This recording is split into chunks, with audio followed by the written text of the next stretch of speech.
It's Wednesday, August 4th, 2010. I'm Andy Waits in the News Bunker with today's front page review. First, the New York Times.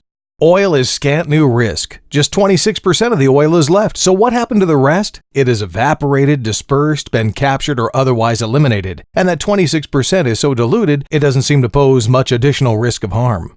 Speaking of risk of harm, mosque plans clear hurdle in New York. Will New Yorkers build it, and will they let it stand? We'll see. Haitian children waiting for adoption. Rules are being ignored, and some are trapped in the system. More workers face pay cuts, not furloughs. See, it costs the company the same either way, but if you're furloughed, the company can't continue to operate and doesn't make any money, may not be able to hire you back. But if this trend picks up, there's a strong risk of deflation. Gunman kills aide at Connecticut beer distributor. He was fired for stealing beer, but now the claim is he was being racially harassed.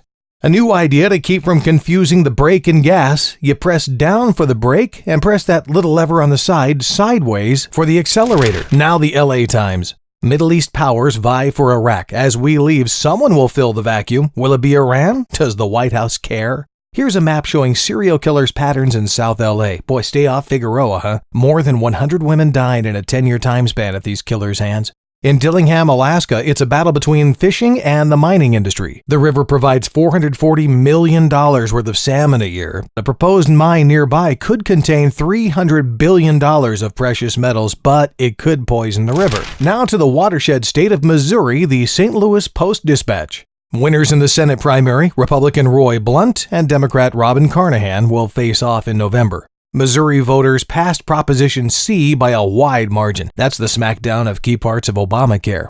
City police standoff comes up dry in Heist. They found $250,000 in the trunk of a car, but the rest of the $11 million taken from an ATM service company is gone, along with the perpetrators. Speaking of police, there's a tentative deal to rehire 19 East St. Louis officers laid off on Monday. Apparently there's compromise on both sides. Let's see the Klamath Falls, Oregon Herald and News. Most schools meet marks. They're proud because 28 of 34 achieved adequate yearly progress. Apparently 6, that's about 18%, are inadequate. On the road, but close to home, area tourism is seeing an uptick. Best they've seen in 2 decades. Look at those logs for a state park sign. 2 stories from Louisiana and Oregon. BP caps Gulf well with mud as the process of sealing the well permanently begins.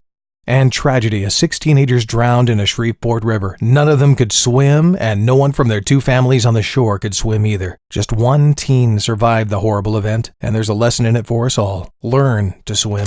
And that's the front page review for Wednesday, August 4th, 2010. In the News Bunker, I'm Andy Waits.